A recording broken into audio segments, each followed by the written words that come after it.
இறை இயேசுவில் எனக் அன்பார்ந்தவர்களே, நம் ஜீவனுள்ள தேவனின் உயிருள்ள வார்த்தைகளை தினமும் கேட்பதன் மூலம் உங்களுக்கு நன்மையும் ஆசையும் உண்டாவதாக. இன்றைக்கு நம் உள்ளத்தில் ஆண்டவர் பேச விரும்புகிற திருவசனம் யோவான் 19ஆம் அதிகாரம் 16ஆம் திருவசனம். அப்போது பிலாத்து அவரை சிலுவையில் அறையுமாறு அவர்களிடம் ஒப்புவித்தான். அவர்கள் இயேசுவை தம் பொறுப்பில் ஏற்றுக்கொண்டனர். இறை இயேசுவில் எனதருமை நண்பர்களே, உங்கள் அனைவருக்கும் நம் இயேசுவின் அன்பை உரித்தாக்குகின்றேன். இன்றைய புனித ப்ளூ நகர் நிக்கோலாஸிடம் நமக்காக இயேசுவிடம் பரிந்து பேசி அவரின் இரக்கத்தை பெற்றுத் தருமாறு ஜெபித்துக் கொள்வோம். அனைவரும் மகிழ்ச்சியாக இருக்கிறீர்களா? உடல் நலமாக இருக்கின்றதா? வீட்டு காரியம், குழந்தைகளின் படிப்பு காரியம், வேலை எல்லாம் எப்படி போய்க் கொண்டிருக்கின்றது? நம் இரட்சகர் இயேசு நிச்சயம் உங்களை காத்து நடத்துவார். தைரியமாய், மனசாந்தியாய், அமைதியாய் இருங்கள். இந்த தவக்காலத்தில் ஒவ்வொரு நாளும் நாம் சிலுவையை குறித்து தியானித்து வருகின்றோம். இன்றும் கூட பிலாத்து இயேசுவை சிலுவையில் அறையுமாறு ஒப்புக் கொடுக்கின்றான். அந்த வசனத்தை தான் கேட்டோம். ஒரு முறை ஒரு குடும்பத்தார், தாய், தந்தை, ஒரு சிறிய மகன் ஆலயத்திற்கு சென்றார்களாம். அங்கே பாடுபட்ட சிலுவையை பார்த்த அந்த பையன், யார் இயேசுவை இப்படி செய்தது? யார் இயேசுவை சிலுவையில் அறைந்தது? யார் இயேசுவை கொன்றது என்று கேட்டானாம். பெற்றோரும் அந்த பையனுக்கு புரியும் வகையில் எடுத்து கூறினார்களாம். இதே கேள்வியை இன்று நாமும் நம் ஆன்ம சோதனைக்கு எடுத்துக்கொள்வோம் நண்பர்களே. யார் இயேசுவை சிலுவையில் அறைந்தது? இதற்கு 3 வசனத்தில் இருந்து நாம் இன்றைய நாளில் பதில் தேடலாம். முதலாவது ரோமர்கள், அதுதான் இன்றைய வசனம். ரோம அரசாங்கமே இயேசுவுக்கு எதிராக இருந்தது. பிலாத்துதான் அவரை சிலுவை மரணத்திற்கு ஒப்புக் கொடுக்கின்றான். இரண்டாவது யூதர்கள், இவர்கள்தான் இயேசுவை சிலுவையில் அறையும் என்று கத்தினார்கள்.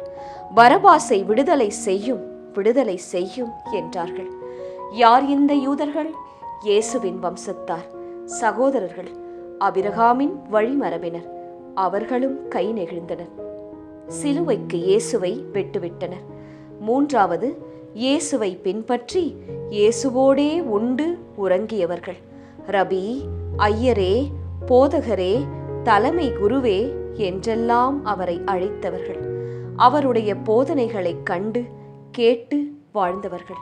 அவர்களும் இயேசுவை மறுதலித்தனர். அவர் யார் என்றே தெரியாது, இயேசுவை கண்டதில்லை என்று 3 முறை மறுதலித்தனர். அதன் பின்தான் சேவல் கூவியது. ஆக ரோம அரசாங்கம், இயேசுவின் வம்சத்தாராகிய யூதர்கள், இயேசுவோடு உடன் இருந்தவர்கள், இவர்கள் 3 பேர்தான் இயேசுவை கைவிட்டனர், சிலுவையில் அறையும் என்றனர். இதேபோல் இன்றும் கூட நீங்கள் இருக்கலாம். நீங்கள் வேலை செய்யும் இடத்தில் அங்கீகாரம் இல்லாமல் ஒதுக்கப்படலாம். உடன் பிறந்தோராலேயே ஒதுக்கப்படலாம். பணம் இல்லை என்பதற்காக கூடவே இருக்கும் சொந்த குடும்பத்தார் கூட உங்களை புரிந்து கொள்ளாமல் கஷ்டப்படுத்தலாம்.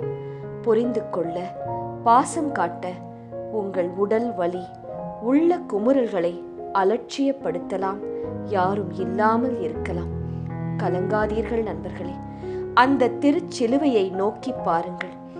அவர் எப்படி சாவை வென்று 3ஆம் நாள் உயிர்த்தெழுந்தாரோ, அதே போல் நீங்களும் இந்த அனைத்து விதமான சோதனைகளையும், மறுதலிப்பையும், ஒதுக்கி வைத்தலையும் தாங்கி உயர்ந்து நிற்பீர்கள்.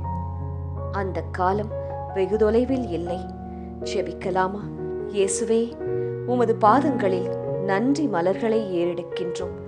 அன்று பிலாத்து, யூதர்கள், உம்முடன் இருந்தோர் உம்மை கை நெகிழ்ந்தனர், காட்டிக் கொடுத்தனர்.